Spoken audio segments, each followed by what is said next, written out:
Ya, Bismillahirrahmanirrahim.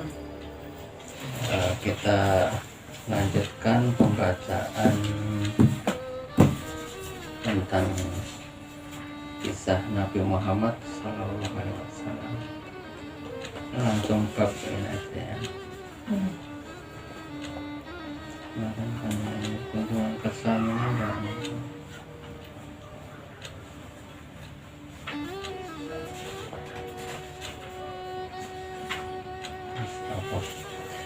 dan beberapa peristiwa penting pada masa asuhan Abu Thalib. Kunjungan ke Sam. Diriwayatkan oleh sekian sumber bahwa Abu Thalib yang berangkat dalam kafilah dagang menuju ke Sam membawa serta Nabi Muhammad yang ketika itu berusia 12 tahun. Ketika mereka sampai di Basra, Irak, mereka bertemu dengan seorang pendeta Nasrani bernama Bahira. Dalam riwayat-riwayat itu diriwayatkan bahwa yang menarik perhatian pendeta itu ketika itu adalah salah seorang di antara anggota kafilah yang ketika berjalan dilindungi oleh awan dari teriknya panas matahari. Untuk mengetahui lebih banyak, ia mengundang seluruh anggota kafilah, sementara riwayat yang menyatakan bahwa keseluruhannya datang, termasuk Nabi Muhammad. Dan ada riwayat lain yang menyatakan bahwa Nabi tidak diikutkan dengan alasan dia masih kecil. Betapapun apakah pada mulanya Nabi sudah hadir atau baru kemudian, yang jelas menurut riwayat-riwayat itu sang rahib mengajukan aneka pertanyaan dan berkesimpulan bahwa anak yang dibawa oleh Abu Thalib akan menjadi nabi, dan dia menyarankan kepada Abu Thalib agar segera membawa pulang, karena bila orang-orang Yahudi mengetahui apa yang dia ketahui, pastilah mereka menjahatinya. Di antara riwayat-riwayat yang berkaitan dengan peristiwa ini, ada yang menyebutkan bahwa Bahira lah yang pergi menemui kafilah ketika kafilah singgah beristirahat. Saat dia melihat Nabi, dia menyampaikan bahwa anak ini akan menjadi Nabi yang diutus Allah membawa rahmat ke seluruh alam. Para pemuka kafilah bertanya, "Bagaimana engkau mengetahui ini?" Bahira menjawab, "Ketika tadi kalian mendekat ke bukit, tidak ada batu pun, tidak juga pohon kecuali bersujud, sedang mereka tidak sujud kecuali kepada seorang nabi."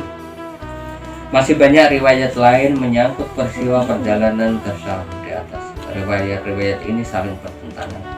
Sekali menyangkut nama rahib itu, di kali lain agamanya Yahudi atau Nasrani. Selanjutnya, sarannya untuk segera kembali. Ada riwayat menyatakan karena khawatir ancaman orang Yahudi, ada lagi dari ancaman Bizantium dan lain-lain. Bahkan ada riwayat yang menyatakan bahwa ada serombongan pasukan yang dikirim oleh penguasa Bizantium yang bermaksud menangkap Nabi Muhammad ketika itu. Tapi mereka dibujuk untuk tidak menangkapnya, dan bahwa untuk masuk tersebut Abu Bakar mengutus Bilal.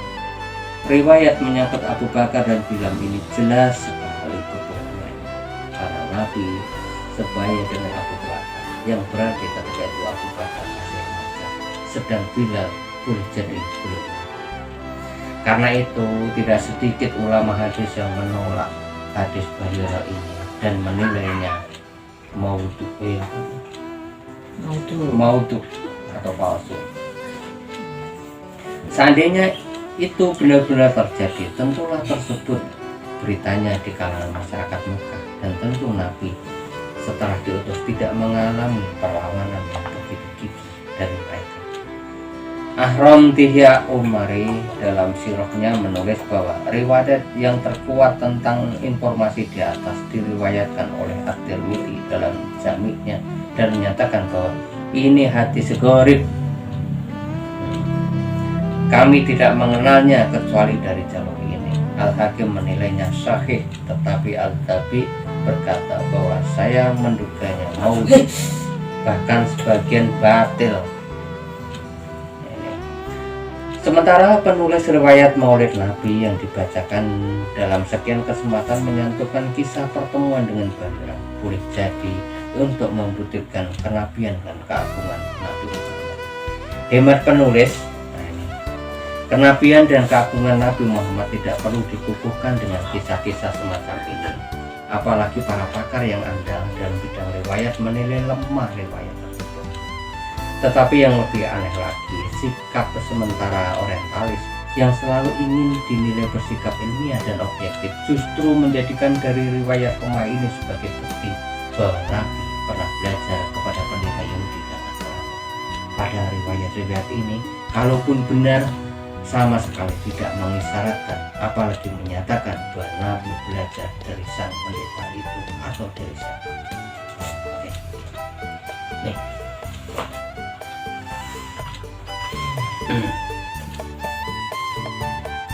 Perang Al-Fajr.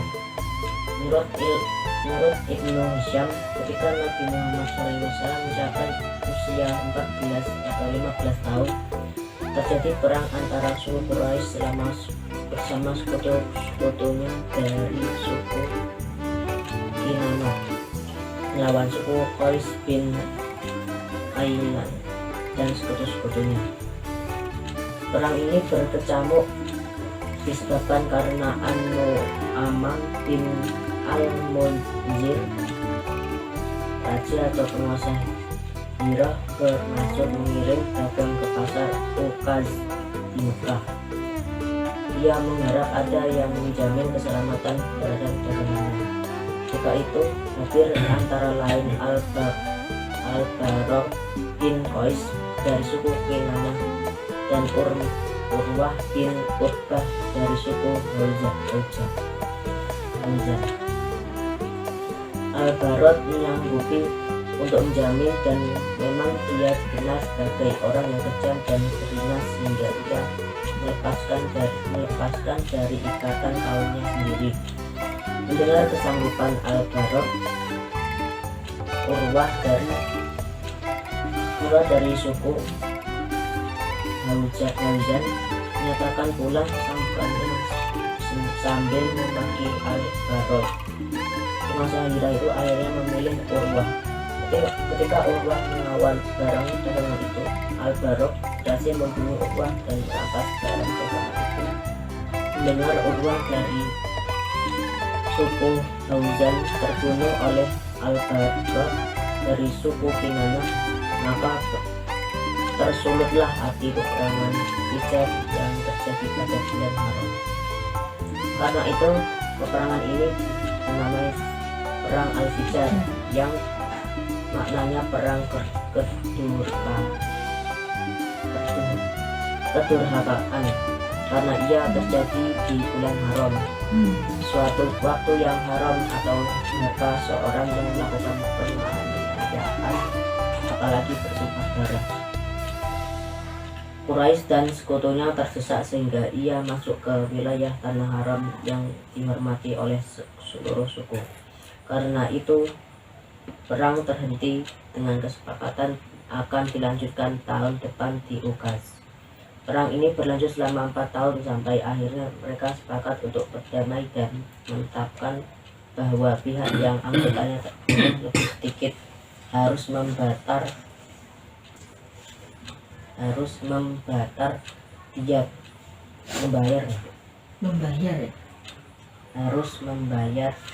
diat. Pada pihak yang lebih banyak anggotanya terbunuh.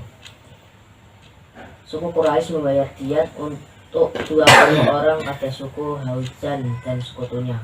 Berbeda pendapat para sejarawan tentang bentuk keterlibatan Nabi Muhammad dalam peperangan ini. Ada 2 riwayat yang dinisbahkan kepada beliau tentang hal tersebut. Yang pertama bahwa beliau ikut memanah, dan yang kedua sekadar mengumpulkan panah untuk beliau serahkan kepada paman-paman beliau yang terlibat dalam peperangan tersebut. Agaknya kedua riwayat itu benar, karena peperangan itu cukup panjang, 4 tahun lamanya. Bisa saja dari awalnya beliau sekadar bertugas mengumpulkan panah untuk paman-pamannya, lalu setelah berlalu 2 atau 3 tahun keterlibatan beliau meningkat sehingga ikut juga membebaskan anak-anak panah. Keterlibatan ini merupakan pelajaran dan pengalaman berharga buat beliau, sehingga pada masa kenabian di Madinah beliau tidak canggung atau gentar membela kebenaran walau dengan konsekuensi terluka atau bahkan gugur.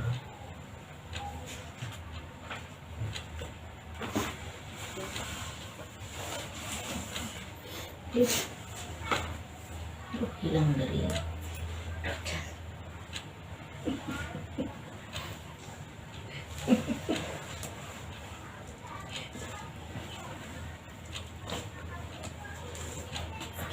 Kita tunggu kata-kata khusus. Iya, ya.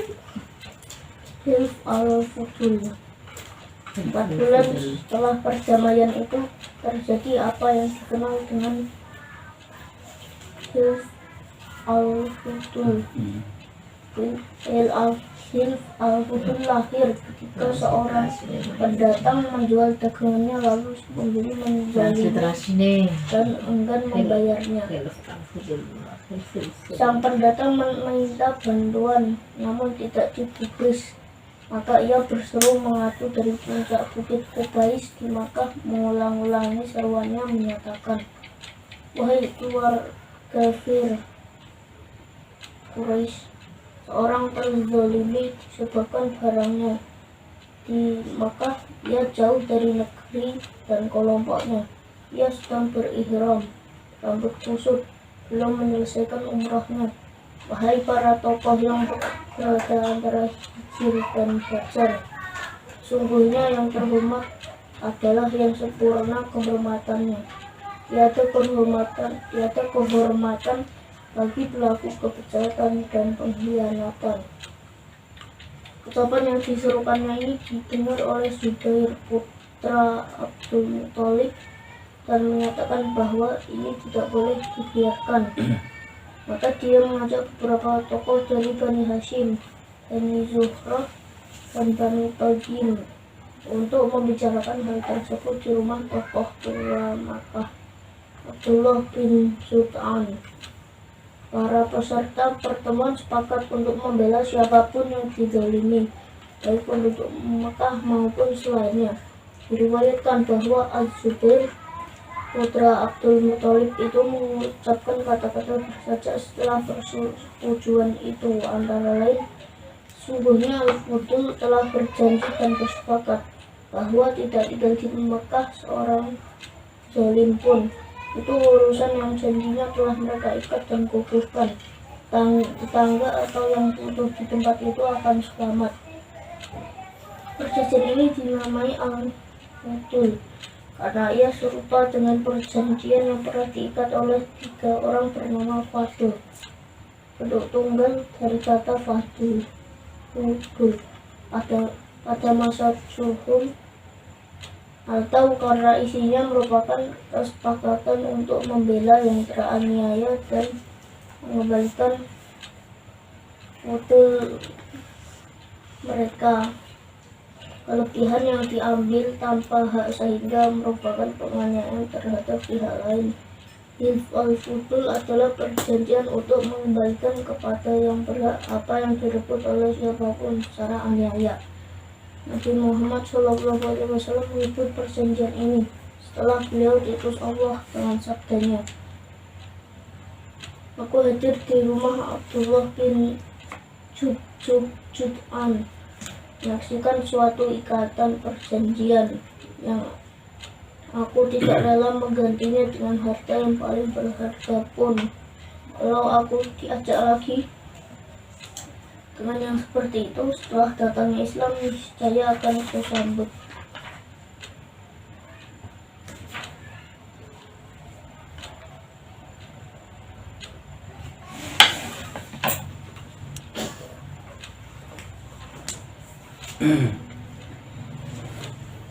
Perjanjian tersebut menunjukkan bahwa ada tokoh-tokoh pada masa lalu yang memberi perhatian tentang hak-hak asasi manusia serta pentingnya menegakkan keadilan bagi siapapun tanpa pandang bulu. Menarik untuk dipertanyakan bagaimana bisa Nabi Muhammad menghadiri pertemuan para tokoh sedang ketika itu beliau masih remaja. Boleh jadi karena Abu Thalib atau Az-Zubair yang juga pamannya mengajak beliau. Namun demikian, satu hal yang perlu dicatat bahwa sejak kecil Nabi tidak tertarik oleh kegiatan yang dilakukan oleh sebayanya yang terpengaruh dengan budaya jahiliyah. Diceritakan bahwa aku tidak pernah melakukan satu kegiatan tak wajar yang dilakukan pada masa jahiliyah kecuali 2 kali. Tetapi ada aral dari Allah yang menghalangi aku dengan kegiatan itu. Dan setelah itu aku tidak pernah lagi berkeinginan sampai Allah menganugerahi aku kemuliaan menyampaikan risalah. Yang pertama, satu hari aku berkata kepada anak yang menggembala bersama aku di luar kota Mekah, seandainya engkau mau menggembalakan kambingku supaya aku dapat ke kota Mekah dan bersenang-senang di waktu malam bersama para pemuda. Temanku berkata, silakan, akan kulakukan. Maka aku menuju kota, dan setibanya aku di rumah pertama di Mekah, aku mendengarkan suara lantunan alat musik. Aku bertanya, apa itu? Disampaikan kepadaku bahwa itu adalah pesta kawin. Maka aku tidak mendengar, tetapi Allah menutup telingaku sehingga aku tertidur dan aku tidak dibangunkan kecuali oleh terik matahari. Setelah itu aku kembali kepada temanku. Dia bertanya kepadaku, maka aku sampaikan apa yang terjadi. Yang kedua, aku pun berkata kepadanya seperti yang kukatakan padanya pada kali pertama. Dan aku masuk ke kota Mekah, namun terjadi lagi padaku apa yang terjadi pada kali pertama. Setelah kejadian itu, aku tidak lagi menginginkan suatu yang buruk. Diriwayatkan oleh Al-Hakim, Ibnu Al-Asir, dan At-Tabrani. Paling tidak, kalau Anda enggan berkata bahwa itu adalah salah satu bentuk pemeliharaan Allah kepada nabinya, sehingga tidak terjerumus dalam hal-hal yang tidak wajar, apalagi dosa sejak kecilnya, maka paling tidak peristiwa di atas menunjukkan bahwa sejak kecil Nabi tidak tertarik, apalagi asyik dengan kemegahan dan kemeriahan yang berlebihan. Ketidakasyikan itulah yang mengantar beliau tertidur. Ketidakasyikan dengan kemeriahan itu jugalah yang mengantar beliau lebih senang merenung dan berpikir tentang hal-hal yang bermanfaat. Namun demikian itu bukan berarti sifat kemanusiaan tidak lagi melekat pada diri beliau. Tidak.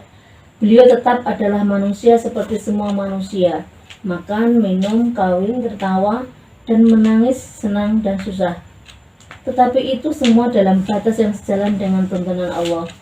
Peristiwa di atas hanya menunjukkan bahwa sejak kecil beliau telah disiapkan Allah untuk memikul satu tanggung jawab, yakni tanggung jawab menyampaikan risalah ilahi, sehingga beliau dihindarkan atau terhindar dari semua yang dapat mengurangi bobot dan nilai kepribadian sosok yang akan mendapat tugas ini. Sekaligus menunjukkan bahwa beliau senantiasa berada dalam pengawasan, pemeliharaan, dan bimbingan Allah. Demikian beberapa peristiwa penting pada masa kecil Nabi ketika beliau dalam asuhan Abu Thalib. Peristiwa lain insya Allah akan disinggung pada tempatnya nanti. Demikian wallahu a'lam.